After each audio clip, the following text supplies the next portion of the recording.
नमस्कार दोस्तों, मैं सुषमा चौथानी आपके सामने एक कहानी जिसका नाम है स्वर्गवासी। स्वर्गवासी जिसके लेखक हैं ईश्वर भारती और अनुवाद किया है हुंदराज बलवाणी ने। तो आइए पेश करते हैं कहानी स्वर्गवासी। वह मीठी नींद में सोया हुआ था। पत्नी ने झिझोड़ते हुए उठाया।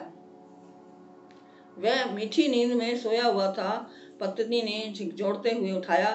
फोन आया था। पत्नी बोली, किसका? कपड़े के व्यापारी बल्लूमल के घर से आज सुबह उसका हार्ट अटैक से निधन हो गया है।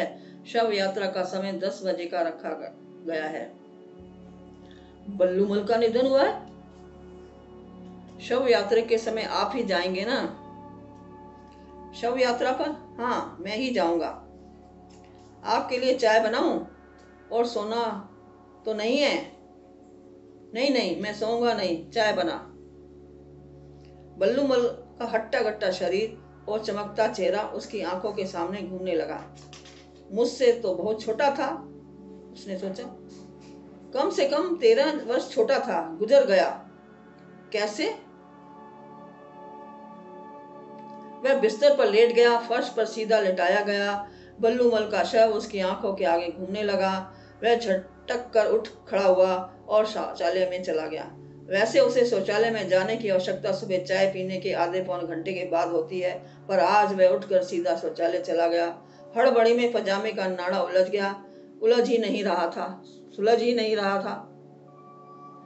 पत्नी चाय लेकर आई तो उसे बिस्तर पर न देखकर चाय टेबल पर रखकर वॉश बेसिन पर पहुंच गई। वहां भी न देखकर शौचालय की ओर मुंह किया। दरवाजा अंदर से बंद था। सोचा पेट में कुछ गड़बड़ हुई होगी शायद। उसका पेट तो तुरंत हल्का हो गया।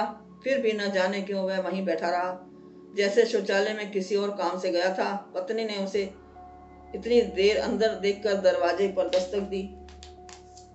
वह पसीने से लथपथ बाहर आया। हाथ धो डाले, ब्रश किया और मुंह धोया। शौचालय ही जाना था तो चाय क्यों बनवाई? पत्नी ने नाराजगी से कहा। मुझे पता कहाँ था, गरम कर दे। पत्नी ने उसकी ओर आश्चर्य से देखा और चाय गरम करने रसोई घर में चली गई। वह बिस्तर पर लेटने के बदले हाल में जाकर सोफे पर बैठ गया। पत्नी चाय गरम करके पहले बेडरूम में गई, पर उसे वहां न देखकर हाल में दाखिल हुई। यहाँ क्यों बैठे हो? तो कहाँ बैठूं? वैसे यहाँ कभी चाय पी है? बल्लू मर कैसे गया? मरना तो सबको है। हाँ, वह था तो कितनी उम्र का? काल देवता किसी की उम्र देखता है क्या भला? बस उसके दिन पूरे हो गए होंगे। चाय पीते पीते उसने सोचा, उसके दिन पूरे होने में बाकी समय होगा। दिन पूरे होंगे तो काल देवता आकर दबोच लेगा। चाय पीते पीते उसने सोचा, उसके दिन पूरे होने में बाकी कितना समय होगा। दिन पूरे होंगे तो काल देवता आकर दबोच लेगा। चाय पीकर वह फिर सोच में पड़ गया। काल देवता की कोई तस्वीर तो उसके कभी नहीं देखी है। धार्मिक ग्रंथों में कहीं पढ़ा था कि मंदिरों में प्रवचन सुने थे, पर वह काला दिखाई देता है और सांड पर सवारी करता है। इतने सारे देवी देवताओं के चित्र बनाए गए हैं, इतनी सारी मूर्तियां बनाई गई हैं, पर काल देवता का चित्र कभी किसी को याद नहीं आया। वैसे वह सुबह चाय पीकर घंटा 1.5 घंटा वही खाते का काम करता है। बिस्तर पर 3-4 बहियां रखता है और उनको उलझा रहता है, पर आज वह बिल्कुल ही भूल गया है। उसने घड़ी देखी, अभी केवल 8 ही बजे थे। बल्लूमल का बंगला उसके घर के 10-12 किलोमीटर दूर था। उसे शहर के कोने से दूसरे कोने तक जाना था। सोचा शव यात्रा से 1 घंटा पहले पहुंचना चाहिए। आधा घंटा तो उसे पहुंचने में लगेगा। रास्ते में भीड़ भाड़ कितनी होती है, ट्रैफिक भी कहीं कहीं जाम हो जाता है। नहा धोकर नाश्ता कर लूं। कपड़े उतारकर तौलिया बांधकर वह बाथरूम में गया। बाथरूम में उसने नल खोला। बाल्टी भरी, तौलिया उतारते समय अचानक वह अपने शरीर के प्रति जागृत हो गया। उसे लगा कि शरीर बहुत कमजोर हो गया है। शरीर का एक एक अंग जैसे ढीला होने लगा है। वह उम्र में इतना बड़ा तो नहीं है। उसने सोचा, अभी वह 50 साल का भी नहीं हुआ, 48 का है, ये भी कोई उम्र है। तो शरीर तो जाने जवाब दे बैठा है, पर धंधे में इतना डूब गया कि स्वास्थ्य की ओर से लापरवाह हो गया है। वह खाने पीने का ध्यान रखेगा, सुबह सुबह टहलने जाएगा और एक चीज का समय निश्चित कर लेगा। पर बल्लूमल कैसे मर गया? कितना हष्ट पुष्ट और हंसमुख। उम्र भी केवल 32-33 की थी। उसने बाल्टी में से मग भरा और नहाने लगा। उसे विचार आया कि मृत देह को अर्थी पर लिटाने से पहले नहलाया जाता है। बल्लूमल की नंगी लाश जिसे नहलाया जा रहा था उसकी आंखों के सामने घूमने लगी। उसे लगा उसे भी दूसरा कोई नहला रहा है। उसने मुख से एक डरावनी लेकिन खामोश चीख निकल गई। मग उसके हाथ से छूटकर फर्श पर जा गिरा। बाथरूम का दरवाजा खोलकर बाहर भाग जाने की तीव्र इच्छा उसके मन में उत्पन्न हुई और तुरंत थम गई। उसने थोड़ा मुड़कर देखा, लेकिन वहां कोई नहीं था। उसने मग और की ओर देखा, जो अपना मुंह खोलकर नीचे ही पड़ा था।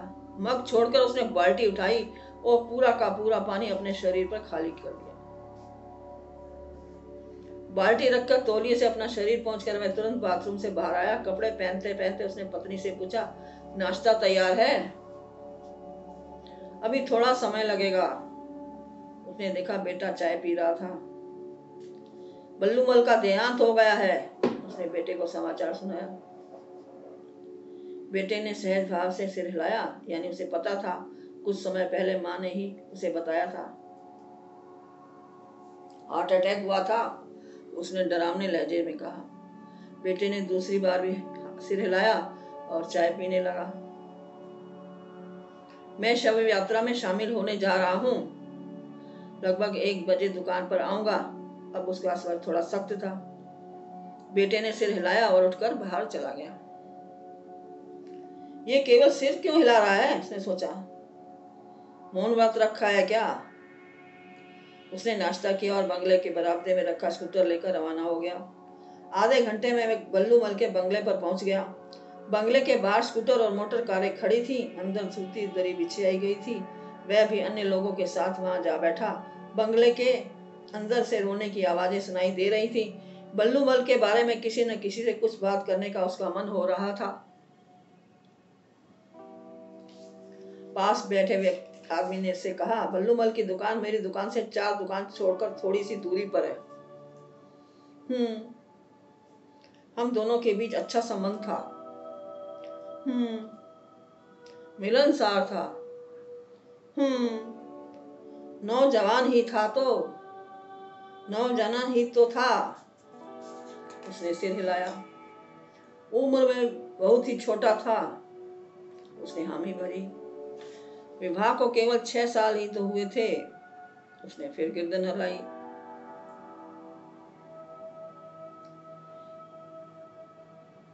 उसे लगा कि जैसे अपने आप से बातें कर रहा था। वह आदमी तो सुना अनसुना कर रहा था, मानो वह कोई बकवास कर रहा है, मानो वह मूर्ख है, मानो पागल है। उसने सोचा कि वह उसे आदमी का काम मरोड़ कर डांटते हुए कहे कि वह ध्यान से क्यों नहीं सुनता है। जो आवश्यक बात है वह उसे कहना चाहता है। उसके पास बैठे कुछ लोग खुसर मुसर कर रहे थे। भला आदमी था, स्वभाव का भी सरल था, सबसे स्नेह रखने वाला, सबसे व्यवहार के लिए उसका नाम था, अच्छे व्यवहार के लिए उसका नाम था। सेहतमंद जवान था, बेचारा जवानी में ही चल बसा। संसार के ढेर सारे सुखों से वंचित रहा। पत्नी बेचारी जवानी में ही विधवा हो गई। विधवा का जीवन भी कैसा बेजान और वीरान। धन्यवाद दोस्तों। आज की कहानी का पहला एपिसोड यहीं पर समाप्त करते हैं। आशा करती हूँ आपको बहुत अच्छा लगेगा। इसके लिए आप अगर अच्छा लगे तो लाइक करें, सब्सक्राइब करें, कमेंट पास करें, ताकि हमारी हौसला अफजाई हो और हम और अच्छे से अच्छे कहानियाँ आपके सामने पेश करें। धन्यवाद।